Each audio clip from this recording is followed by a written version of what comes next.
ಜನನಿ news ಚಾನೆಲ್ಗೆ like ಮಾಡಿ, subscribe ಮಾಡಿ, ಶೇರ್ ಮಾಡುವ ಮೂಲಕ ನಮ್ಮ ಚಾನೆಲ್ಗೆ ಸಹಕರಿಸಿ.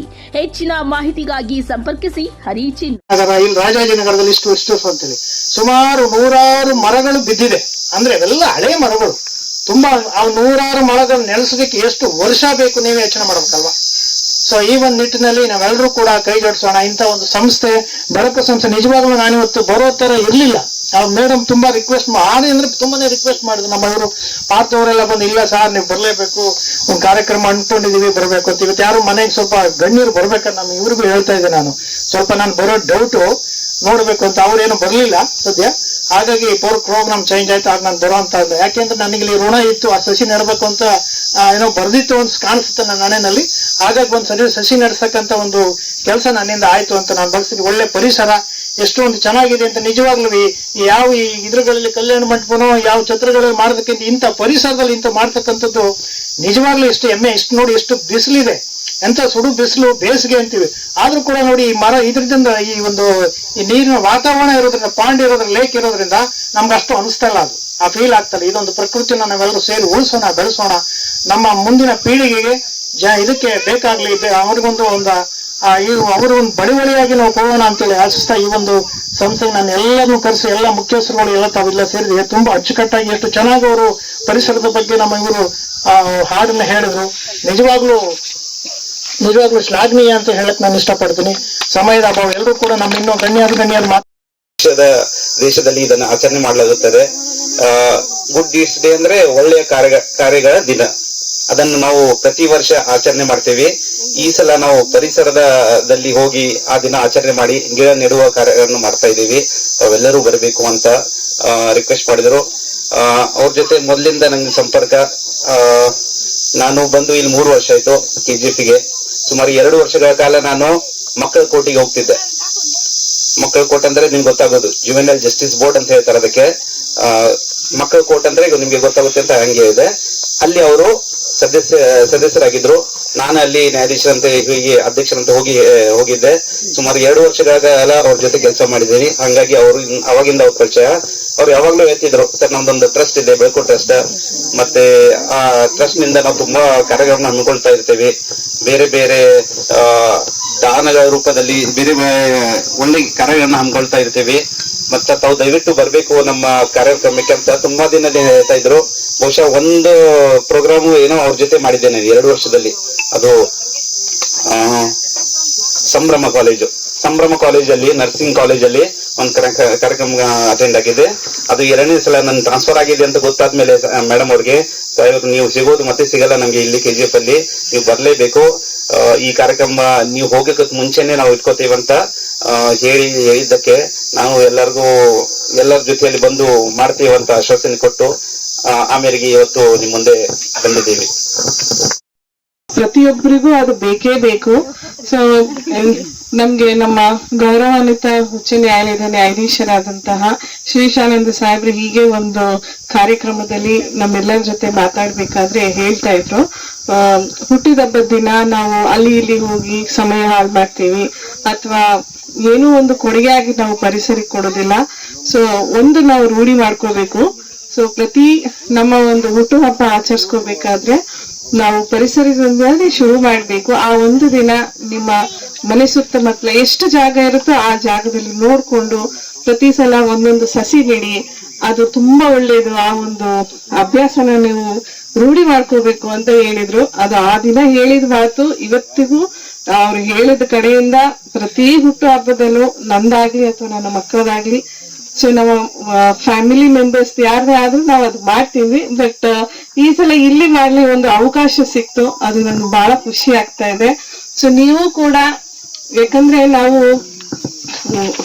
ಈಗ ಪರಿಸರ ಅಂತ ಬಂದಾಗ ಈಗ ನೀವು ದೊಡ್ಡ ಮರ ಆಗೋಂತ ನಾವು ಸಸಿಗಳೇ ನೆಡ್ಬೇಕು ಅಂತಲ್ಲ, ಅಟ್ಲೀಸ್ಟ್ ಮನೆ ಮುಂದೆ ತುಂಬಾ ಸುಂದರವಾಗಿ ಕಾಣುವಂತಹ ಹೂ ಗಿಡನಾದ್ರೂ ನಾವು ನೆಡ್ಬೇಕಾಗತ್ತೆ. ನಮ್ಮ ಸುತ್ತಮುತ್ತಲು ಸ್ವಲ್ಪ ಸ್ವಲ್ಪ ಸ್ವಲ್ಪ, ಯಾಕಂದ್ರೆ ನಮ್ಮನ್ನ ನೋಡಿ ಇನ್ನ ಒಂದು 4-5 ಜನ ಅದು ಒಂದು ಹವ್ಯಾಸ ತಾನೇ ಬರುತ್ತೆ. ಯಾಕಂದ್ರೆ ಕೆಲವರಿಗೆ ತುಂಬಾ ಇಷ್ಟ ಇರುತ್ತೆ ಮನೆ ತುಂಬಾ ಗಿಡ ಮರ ಇರ್ಬೇಕಂತ, ಕೆಲವ್ರಿಗೆ ಇಷ್ಟ ಪಡೋದೆಯೋ ಅದಕ್ಕೆ ಜಾಗ ವೇಸ್ಟ್ ಆಗುತ್ತೆ ಅನ್ನೋ ಒಂದು ಮನೋಭಾವನೆ ಕೂಡ ಬರುತ್ತೆ. ಏನೇ ಆಗ್ಲಿ ಒಂದಾದ್ರೂ ನಾವು ಗಿಡನ ಸಸಿ ಬಿಟ್ಟು ಆ ಒಂದು ನಾವು ಈ ಒಂದು ಏನ್ ಪರಿಸರಕ್ಕೆ ನಾವು ಕೃತಜ್ಞತೆ ನೀಡ್ಬೇಕಾದ್ರೆ ನಾವು ಅದನ್ನ ಮಾಲಿನ್ಯ ಮಾಡದೆ ನೋಡ್ಕೋಬೇಕು. ಮತ್ತೆ ಯಾಕಂದ್ರೆ ಗಾಳಿ ಬೆಳಕು ಎಲ್ಲ ಬೇಕು ಅಂದ್ರೆ ನಮ್ಗೆ ಮರ ಗಿಡ ಬೇಕೇ ಬೇಕು. ಏನೇ ಬೇಕಿದ್ರು ನಮ್ಗೆ ಇದು ಅಗೇನ್ಸ್ಟ್ ಹೋದ್ರೆ ಕೊನೆಗೆ ನಮ್ಗೆ ವಾಪಸ್ಸು ಪರಿಸರದಿಂದ ಏನಾಗುತ್ತೆ ಅಂತ ನಮ್ಮೆಲ್ಲರಿಗೂ ಗೊತ್ತಿದೆ. ಸೊ ನಾವೆಲ್ಲರೂ ಪರಿಸರನ ಉಳಿಸೋಣ ಅಂತ ಹೇಳಿ ನನ್ನ ಮಾತು. ಅಲ್ಲೇ ಬಿಟ್ರೆ ಸಾಕಾಗಲ್ಲ. ಇನ್ನು ಬೆಳಕು ಟ್ರಸ್ಟ್ ಅವರು ಅದನ್ನು ಮುಂದುವರಿಸಿಕೊಂಡು ನೀರೆಲ್ಲ ಹಾಕಿ ಅದನ್ನು ಪೋಷಿಸ್ತಾರೆ ಅನ್ಕೋತೀನಿ. ಸೊ ನನಗೆ ಏನಪ್ಪ ಹೇಳ್ಬೇಕು ಅಂತ ಹೇಳಿದ್ರೆ, ಟ್ರಸ್ಟ್ NGO ಎಲ್ಲ ಇದೆ, ಜನಸಾಮಾನ್ಯರಿಗಾಗಿ ಸಮಾಜ ಸೇವೆ ಮಾಡಕ್ಕೆ ಅಂತ ಹೇಳಿ ಹುಟ್ಟಿ ಹಾಕಿದ್ದಾರೆ ಅಂತ ಅಂದ್ಕೋತೀನಿ.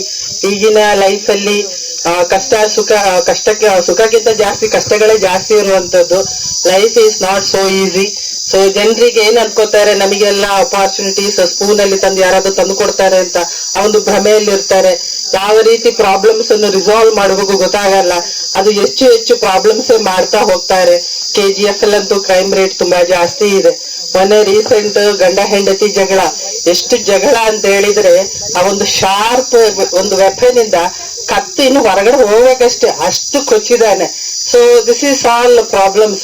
ಅದನ್ನ ಯಾವ ರೀತಿ ನಾವು ಹೋಗ್ಬೇಕು, ಯಾವ ರೀತಿ ರಿಸಾಲ್ವ್ ಮಾಡಬೇಕು ಅಂತ ನಾವು ನೋಡ್ಬೇಕು. ನಿಮಗೆ ನಿಮ್ಮ ವಕೀಲರು ಎಲ್ಲ ಮಾಡಿ ಪ್ರೊಟೆಕ್ಷನ್ ಎಲ್ಲ ತಗೋಬಹುದು. ಸಮಾಜದಲ್ಲಿ ಏನೇನೋ ಫೆಸಿಲಿಟೀಸ್ ಇದೆ, ಅದು ಏನೆಲ್ಲ ಇದೆ ಅಂತ ನೋಡ್ಕೋಬೇಕು. ನಮ್ಮ ಕೋರ್ಟ್ ಕಾಂಪ್ಲೆಕ್ಸ್ ಅಲ್ಲಿ TLS ಅಂತ ಇದೆ, ತಾಲೂಕು ಲೀಗಲ್ ಸರ್ವಿಸ್ ಅಥಾರಿಟಿ ಅಂತ. ಎಲ್ಲೂ ನಿಮಗೆ ಕಾನೂನಿನ ಅರಿವು ಸಿಕ್ಕಿಲ್ಲ ಅಂತ ಹೇಳಿದ್ರೆ ಅಲ್ಲಿಗೆ ಬಂದು ಕಾನೂನಿನ ಅರಿವು ತಗೋಬೇಕು. ಯಾವ ರೀತಿ ಪ್ರಾಬ್ಲಮ್ ರಿಸಾಲ್ವ್ ಮಾಡ್ತೀವಿ ಅಂತ ನೋಡ್ಕೋಬೇಕು. ಒಂದು ವೇಳೆ ಅಂತ ಡಿಸ್ಪ್ಯೂಟ್ ಇದ್ರೆ ಫರ್ದರ್ ಏನಪ್ಪಾ ಅಂತ ಹೇಳಿದ್ರೆ ಆ ಕಡೆ ಹೋಗುದು ಈ ಕಡೆ ಹೋಗುದು. ನಾನು ಅವನಿಗೆ ಅಷ್ಟೇ ಕೇಳಿದ್ದು, ಅಕ್ಯೂಸ್ಡ್ಗೆ, ಆರೋಪಿಗೆ ಅಷ್ಟು ಕೋಪ ಇದ್ರೆ ಜಸ್ಟ್ ಡಿವೋರ್ಸ್ ತಗೊಂಡು ಹೋಗ್ಬೋದಿತ್ತಲ್ಲಪ್ಪ ಅಂತ. ಬಟ್ ಮಾತಾಡಲ್ಲ. ಅದು ಏನಾಗುತ್ತೆ ಅಂತ ಹೇಳಿದ್ರೆ ಎಕ್ಸ್ಟ್ರೀಮ್ ಸ್ಟೆಪ್ ತನಕ ಹೋಗುವಂತದ್ದು ತುಂಬಾ ತಪ್ಪು. ಆಮೇಲೆ ನ್ಯಾಯಾಲಯದ ಕಾರ್ಯಕಲಾಪಗಳಲ್ಲಿ ನಾವು ನೋಡ್ತಾ ಇದ್ವಿ ಎಲ್ಲಾ ಸಮಸ್ಯೆಗಳೇ. 1 ಗುಂಟೆಗೂ 2 ಗುಂಟೆಗೂ ಜಗಳ, ಹಿಂಗೆಲ್ಲ ಮಾಡಿದ್ರೆ ಏನಾಗುತ್ತೆ, ಫಸ್ಟ್ ಆಫ್ ಆಲ್ ನಮ್ಮ ಆಯಸ್ಸೇ ಕಡಿಮೆ ಆಗುವಂತದ್ದು. ಸಮಾಧಾನ ಎಂಬುದು ಎಲ್ಲಿಯೂ ಸಿಗುವುದಿಲ್ಲ. ಸೊ ಇಂತಹ NGOಗಳು ಫಸ್ಟ್ ಆಫ್ ಆಲ್ ಜನರಿಗೆ ಅವರಿಗಿರುವ ಪ್ರಾಬ್ಲಮ್ಸ್ ರಿಸಾಲ್ವ್ ಮಾಡಕ್ಕೆ ಅವರ ಹತ್ತಿರ ಹೋಗ್ಬೇಕು. ಅವರ ಜನಸಾಮಾನ್ಯರ ಪ್ರಾಬ್ಲಮ್ಸ್ ಅನ್ನು ಬಗೆಹರಿಸಿಕೊಳ್ಳಲು ಅವರಿಗೆ ಸಹಾಯ ಮಾಡಬೇಕು. ಏನಿಲ್ಲ, ಹೆಚ್ಚು ಏನೋ ಇದ್ ಮಾಡ್ಬೇಕು ಅಂತಿಲ್ಲ. ಹ್ಯುಮ್ಯಾನಿಟಿ ಇದ್ರೆ ಸಾಕು, ಮಾನವೀಯತೆ. ಅವನು ಕೂಡ ನನ್ನಂತೆ ಮನುಷ್ಯ ಅಂತ ಅನ್ಕೋಬೇಕು. ಎಂಪತಿ ಸಿಂಪತಿ ಇರಬೇಕು. ಅವನ ಪ್ರಾಬ್ಲಮ್ ನೋಡುವಾಗ ಅಯ್ಯೋ ಅನಿಸ್ಬೇಕು. ಇಲ್ಲ ಅವನ ಪ್ರಾಬ್ಲಮ್ ನ ಪೇನ್ ನಾವು ಸ್ವಲ್ಪ ಪೇನ್ ಮಾಡಿಕೊಂಡ್ರೆ, ಎಂಪತಿ ವೈಸ್ ಮಾಡಿಕೊಂಡ್ರೆ ನಮಗೂ ಕೂಡ ಒಂದು ಒಳ್ಳೆ ಮನುಷ್ಯರಾಗ್ಲು ಸಾಧ್ಯತೆ ಇರುತ್ತೆ. ಸೊ ಜನಸೇವೆ ಮಾಡಬೇಕು ಅಂತ ಯಾವ್ದಾದ್ರು NGO ದೃಢಪಟ್ಟಿದ್ರೆ ಖಂಡಿತ ತುಂಬಾ ಕೆಲಸ ಕಾರ್ಯಗಳಿವೆ.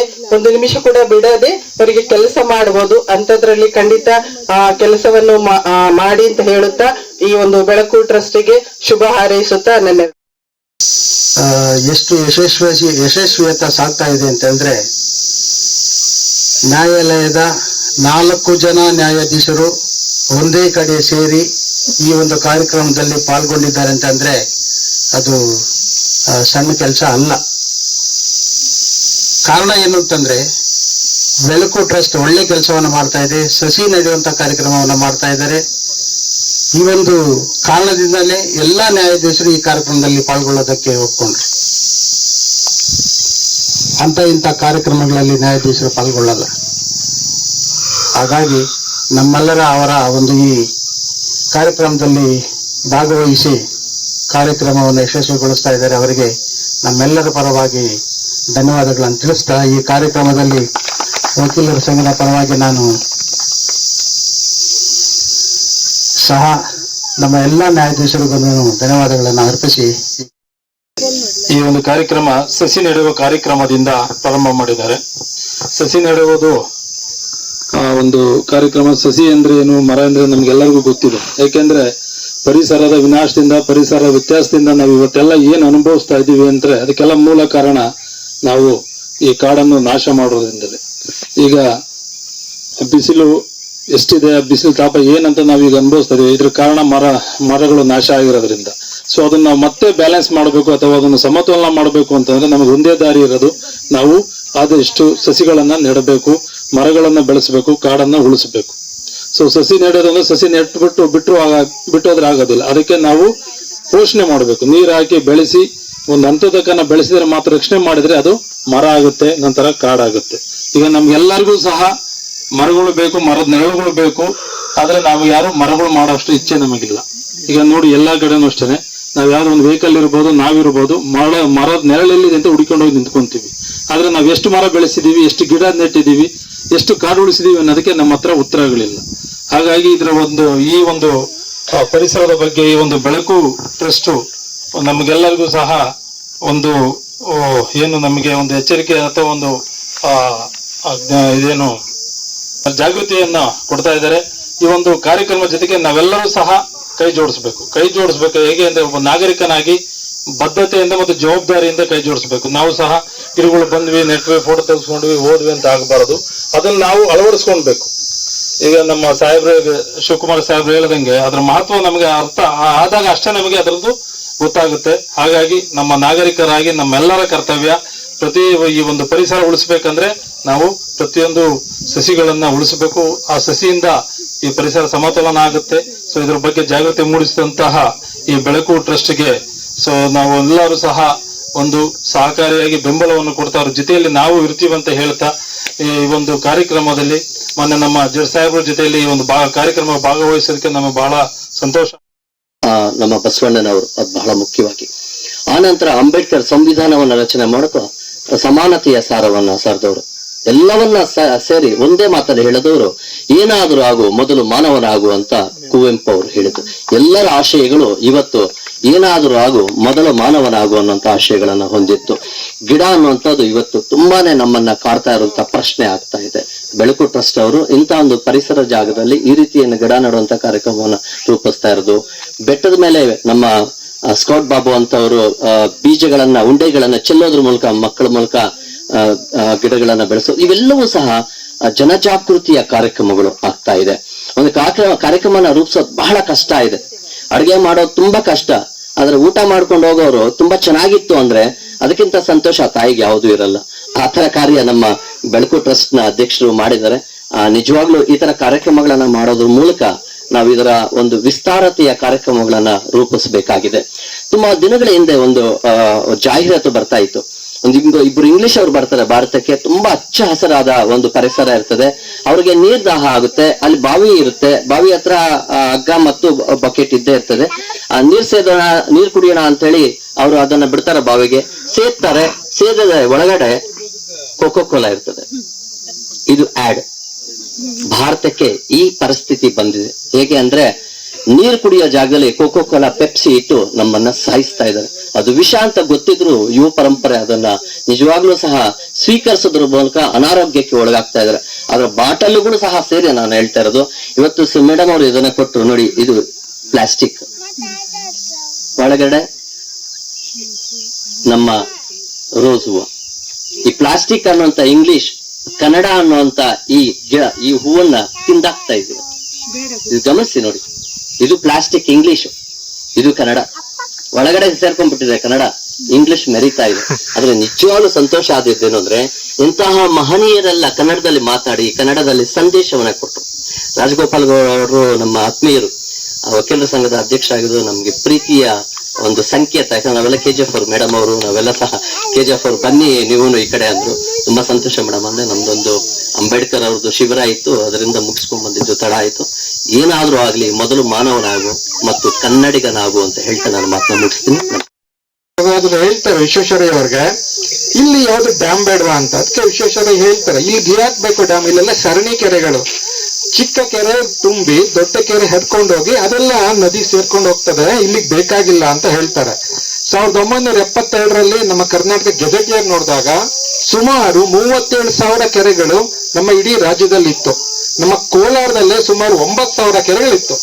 ಇವತ್ತಿನ ಸ್ಥಿತಿ ಏನಾಗಿದೆ? ಕೋಲಾರದಲ್ಲಿ ಸುಮಾರು 4,500 ಕೆರೆಗಳಿಗೆ ನಾವು ಬಂದಿದ್ದೇವೆ. ಈ ಕೆರೆಗಳನ್ನ ಕಟ್ಟಿರೋರು ಯಾರು ಅಂದ್ರೆ ಇವತ್ತು ಯಾವುದೇ ಇಂಜಿನಿಯರ್ ಆಗಿರ್ಲಿ, IIT ಓದ್ಲಿ ಅಥವಾ ಇಂಟರ್ನ್ಯಾಷನಲ್ ಇರೋ ಯಾವುದೇ ಯೂನಿವರ್ಸಿಟಿ ಹೋಗಿ ಓದ್ಲಿ, ಅವ್ರ ಒಬ್ಬರ ಕೈಲೂ ಕೂಡ ಈ ರೀತಿಯ ಕೆರೆಗಳನ್ನ ಕಟ್ಟಕ್ ಸಾಧ್ಯನೇ ಇಲ್ಲ. ಇದೆಲ್ಲ ಕಟ್ಟಿರೋದು ಸಾವಿರಾರು ವರ್ಷಗಳ ಹಿಂದೆ ರಾಜರು ಕಟ್ಟಿರೋದು.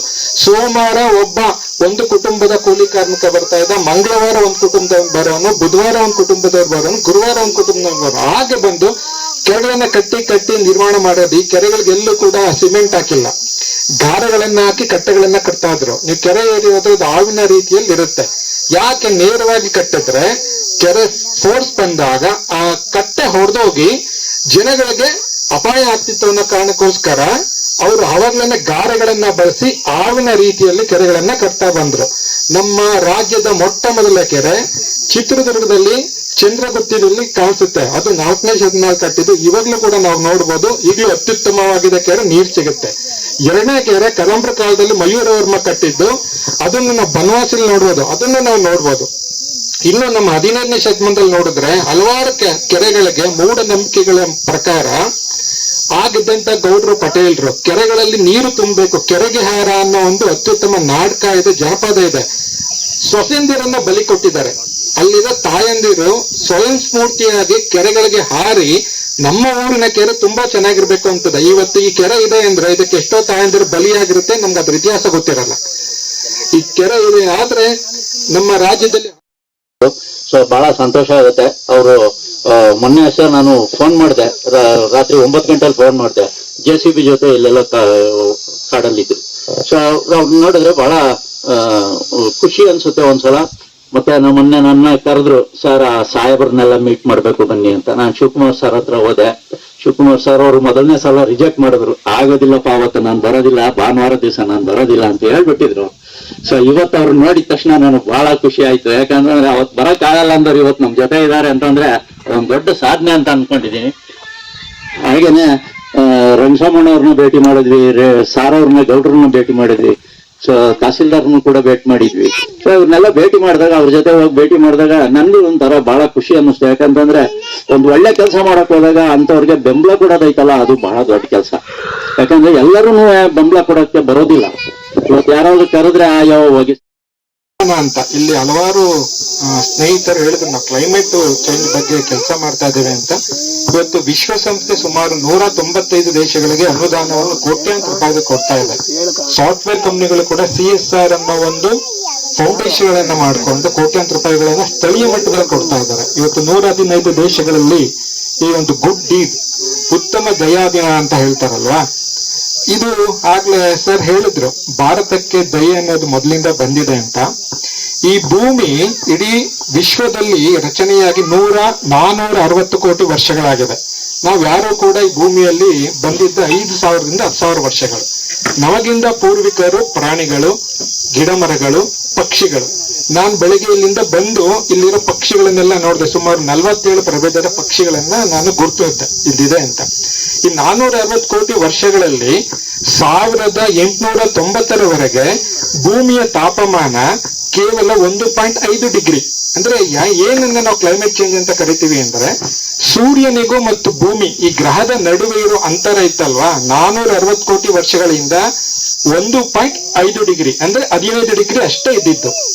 ಈಗ ಅದು 120 ವರ್ಷಗಳಿಂದ ಕೈಗಾರಿಕಾ ಕ್ರಾಂತಿ ಆಯ್ತು ಯುರೋಪಲ್ಲಿ. ನಾವು ನಮ್ಮ ಸ್ವಾರ್ಥಕ್ಕೋಸ್ಕರ 2 ಮಹಾಯುದ್ಧಗಳನ್ನ ಮಾಡಿದ್ವಿ, ಫ್ರಾನ್ಸ್ ಅಲ್ಲಿ ಯುದ್ಧ ಮಾಡಿದ್ದೀವಿ. ಹಾಗೆ ಈ ವರ್ಷ ಮತ್ತೆ ಮುಂದಿನ ವರ್ಷ ಕೂಡ ನಮಗೆ ಯುದ್ಧದಿಂದ ಆಗಿರೋ ಹಾನಿಯನ್ನ ನಾವೆಲ್ಲರೂ ಕೂಡ ಅನುಭವಿಸ್ತೇವೆ. 120 ವರ್ಷದಲ್ಲಿ ಭೂಮಿಯ ತಾಪಮಾನ 16.5 ಡಿಗ್ರಿ ಆಗಿದೆ. ಅಂದ್ರೆ 1.5 ಡಿಗ್ರಿ ಹೆಚ್ಚಾಗಿದೆ. ಈ 1.5 ಡಿಗ್ರಿ ಹೆಚ್ಚಾಗಿರೋದಕ್ಕೆ ನೀವು ಗೂಗಲ್ ಅಲ್ಲಿ ನೋಡಿ, 70 ವರ್ಷಗಳ ಹಿಂದೆ ಸಮ್ಮರ್ ಅಲ್ಲಿ ಬೆಂಗಳೂರಿನ ತಾಪಮಾನ ಮ್ಯಾಕ್ಸಿಮಮ್ 28 ಡಿಗ್ರಿ ಇದ್ದಿತ್ತು, ಈಗ 38 ಡಿಗ್ರಿಗೆ ಹೋಗಿದೆ. ನಾವೆಲ್ಲ ಕಿಂಡರ್ ಗಾರ್ಡನ್ ಅಂದ್ರೆ UKG LKG ಇಂದ ಉತ್ತಮ ಶಾಲೆಗೆ ಮಕ್ಕಳು ಹೋಗ್ಬೇಕು ಅಂತ ಗಮನ ಕೊಡುವಂತ ನಾಗರಿಕರು ನಾವೆಲ್ಲ ಹೋದ್ಮೇಲೆ ನಮ್ಮ ಮಕ್ಕಳು ನಿಜವಾಗ್ಲೂ ಇನ್ನ 50 ವರ್ಷ ಆದ್ಮೇಲೆ ಈ ತಾಪಮಾನ ಎಷ್ಟಿಗೆ ಆಗ್ಬೋದು? ನಾವ್ ಏನ್ ಮಾಡ್ಬೇಕಾಗಿದೆ ಅದ್ರ ಬಗ್ಗೆ ನಾವು ಯೋಚನೆ ಮಾಡ್ಬೇಕು. ಗಿಡ ನೆಡೋ ಕಾರ್ಯಕ್ರಮ ಅಂತ ಅಲ್ಲೊಬ್ರು ಹೇಳಿದ್ರು, ಪರಿಸರ ದಿನಕ್ಕೆ ಮಾತ್ರ ಅಲ್ಲ ಇದು ಸೀಮಿತ. ನಾನು ಅದ್ರ ಬಗ್ಗೆ ಹೇಳ್ತೀನಿ ಯಾಕೆ ಗಿಡ ನೆಡ್ಬೇಕು ಅಂತ. ಈ ನಿಟ್ಟಿನಲ್ಲಿ ನೋಡೋದಾದ್ರೆ 120 ವರ್ಷಗಳಲ್ಲಿ 1.5 ಡಿಗ್ರಿನ ಇಡೀ ಭೂಮಂಡಲ ತಾಪಮಾನ ಹೆಚ್ಚಿರುವಂತ ನಾವು ಇನ್ನು 20-30 ವರ್ಷ ಹೋದ್ರೆ ಇಲ್ಲಿರೋ 5 ವರ್ಷದ 6 ವರ್ಷದ ಮಕ್ಕಳ ಗತಿ ಏನಾಗ್ಬೋದು, ಇಲ್ಲಿರೋ ಗಿಡ ಮರಗಳು ಏನಾಗ್ಬೋದು, ಅವ್ರ ಆಕ್ಸಿಜನ್ ಏನಾಗಿರ್ಬೋದು, ಅದ್ರ ಬಗ್ಗೆ ನಾವು ಗಮನ ಕೊಡ್ಬೇಕು. ಅದಕ್ಕೆ ವಿಶ್ವಸಂಸ್ಥೆ 2050ರ ಒಳಗಡೆ 195 ದೇಶಗಳು ಕೂಡ ತಾಪಮಾನವನ್ನು ಕಡಿಮೆ ಮಾಡೋ ನಿಟ್ಟಿನಲ್ಲಿ ಕೆಲಸ ಮಾಡಬೇಕು ಅಂತ ಹೇಳಿದ್ದಾರೆ. ಆ ಉದ್ದೇಶದಲ್ಲಿ ಈ ಗುಡ್ ಡೀಡ್ಸ್ ಅನ್ನೋ ಕಾರ್ಯಕ್ರಮ ಕೂಡ ಸೇರ್ಕೊಂಡಿದೆ. ಹಾಗಾಗಿ ನಾವೆಲ್ಲರೂ ಇದರಲ್ಲಿ ಭಾಗವಹಿಸಲೇಬೇಕು. 2017ರಿಂದ ನಮ್ಮ ದೇಶದಲ್ಲಿ ಪ್ರತಿ ವರ್ಷ ಇದನ್ನ ಆಚರಣೆ ಮಾಡಲಾಗ್ತಾ ಇದೆ. ಮೇಡಮ್ ಅವರು ಹೇಳಿದಂಗೆ 115 ಕಂಟ್ರಿಗಳಲ್ಲಿ, ದೇಶಗಳಲ್ಲಿ ಇದು ಪ್ರತಿ ವರ್ಷ ಆಚರಣೆ ಮಾಡ್ತಾ ಇದ್ದೇವೆ. ನೋಡಿ, ಇಸ್ರಾಯೇಲ್ ಅವರು ನಮ್ಗೆ ಹೇಳಿದ್ರು ಇಂಥ ಒಂದು ದಿನವನ್ನು ಆಚರಣೆ ಮಾಡಬೇಕು ಅಂತ ಹೇಳಿ. ಆದ್ರೆ ನಾವು ಭಾರತೀಯರು ನಮ್ಮ ಸಂಸ್ಕೃತಿಯಲ್ಲೇ ಇರೋದು ಒಳ್ಳೆತನವನ್ನು ಮಾಡೋದು. ನಮ್ಗೆ ಯಾರು ಹೇಳ್ಕೊಡ್ಬೇಕಾಗಿಲ್ಲ ನನ್ನ ಪ್ರಕಾರ. ಯಾಕೆ ನಮ್ಮ ಸಂಸ್ಕೃತಿಯಲ್ಲಿ, ನಮ್ಮ ಎಲ್ಲಾ ಧರ್ಮದಲ್ಲಿಯೂ ನಾವು ನಮ್ಮ ಎಲ್ಲ ಧರ್ಮಗಳು ನಮ್ಗೆ ಹೇಳ್ಕೊಳ್ಳುತ್ತೆ ಎಲ್ಲರಿಗೂ ಒಳ್ಳೇದನ್ನ ಮಾಡ್ಬೇಕು, ಯಾರು ಕೆಟ್ಟದನ್ನ ಮಾಡಬಾರ್ದು ಅಂತ ಹೇಳಿ.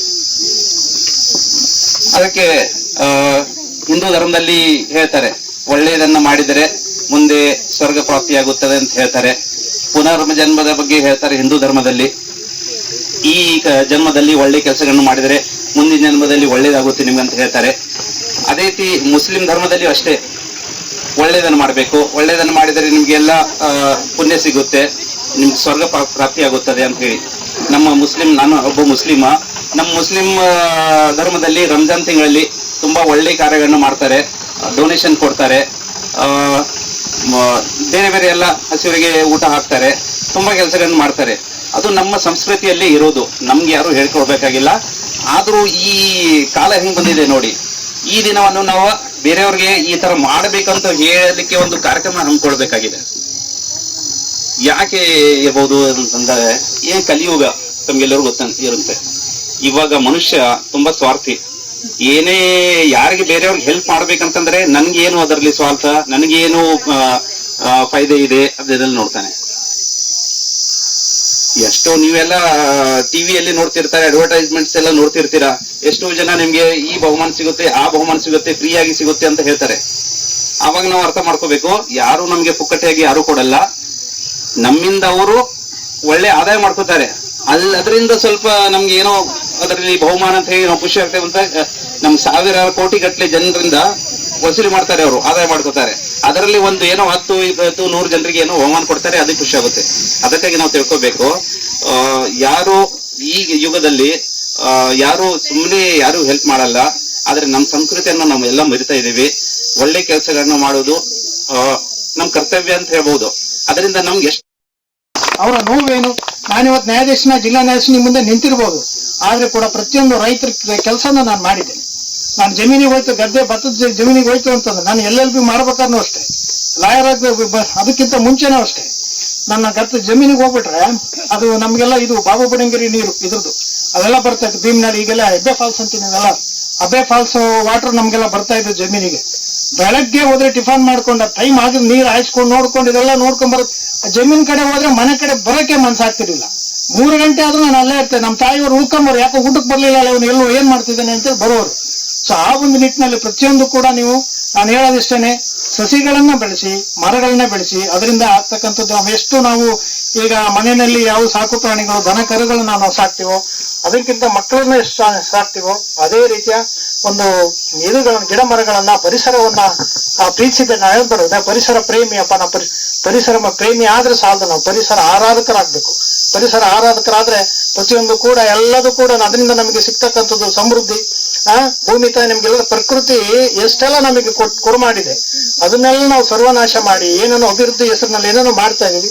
ಅದು ಕೂಡ ಈಗ ನೋಡಿ, ಮೊನ್ನೆ ಮಳೆ ಬಂತು, ಮಳೆ ಅಚಾನಕ ಮಳೆ, ಬೆಂಗಳೂರಿನ ನೀವೆಲ್ಲ ನ್ಯೂಸ್ ನಲ್ಲಿ ನೋಡ್ತಾ ಇರ್ತೀರಿ.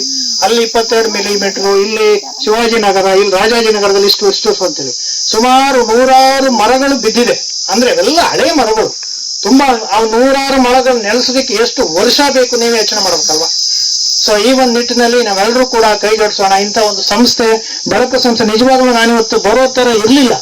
ಮೇಡಮ್ ತುಂಬಾ ರಿಕ್ವೆಸ್ಟ್ ಅಂದ್ರೆ ತುಂಬಾನೇ ರಿಕ್ವೆಸ್ಟ್ ಮಾಡಿದ್ರು. ನಮ್ಮವರು ಪಾರ್ಥವರೆಲ್ಲ ಬಂದು, ಇಲ್ಲ ಸಾರ್ ನೀವು ಬರ್ಲೇಬೇಕು, ಒಂದು ಕಾರ್ಯಕ್ರಮ ಅನ್ಕೊಂಡಿದೀವಿ ಬರ್ಬೇಕು ಅಂತ. ಇವತ್ತು ಯಾರು ಮನೆಗೆ ಸ್ವಲ್ಪ ಗಣ್ಯರು ಬರ್ಬೇಕಂತ ನಾನು ಇವ್ರಿಗೂ ಹೇಳ್ತಾ ಇದ್ದೆ. ನಾನು ಬರೋ ಡೌಟು ನೋಡ್ಬೇಕು ಅಂತ, ಅವ್ರೇನು ಬರ್ಲಿಲ್ಲ ಸದ್ಯ. ಹಾಗಾಗಿ ಪ್ರೋಗ್ರಾಮ್ ಚೇಂಜ್ ಆಯ್ತು, ಆಗ ನಾನು ಬರೋ ಅಂತ ಇದ್ದೆ. ಯಾಕೆಂದ್ರೆ ನನಗೆ ಇಲ್ಲಿ ಋಣ ಇತ್ತು, ಆ ಸಸಿ ನೆಡಬೇಕು ಅಂತ ಏನೋ ಬರ್ದಿತ್ತು ಅಂತ ಕಾಣಿಸುತ್ತೆ ನನ್ನ ಹಣೆನಲ್ಲಿ.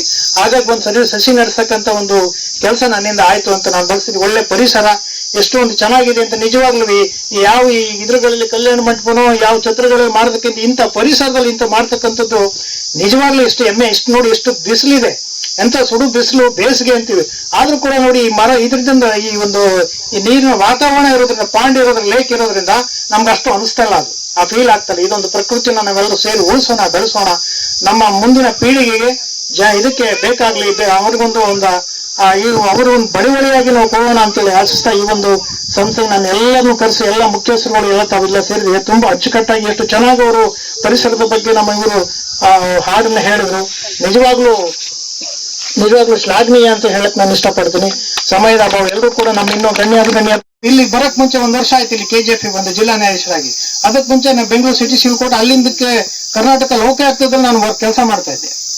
ಅವಾಗ ನಾವು ಮೈಸೂರಿಗೆ ಮೊನ್ನೆ ಉಪಲೋಕಾಯುಕ್ತ ಸಾಹೇಬ್ರು KN ಫಣೀಂದ್ರ ಸಾಹೇಬ್ರು ಪ್ರತಿ ತಿಂಗಳು ಒಂದೊಂದು ಜಿಲ್ಲೆನ ಅವ್ರು ಇದ್ ಮಾಡ್ತಾರೆ. ಕೋಲಾರಕ್ಕೆ ಒಂದ್ಸಲ ಬರೋದು, ಹೀಗೆ ಮೈಸೂರು. ನಾನು ಹೋದಾಗ ನಾನು ಮೈಸೂರಿಗೆ ನನ್ನ ಜೊತೆ ಕರ್ಕೊಂಡು ಹೋಗಿದ್ದೆ.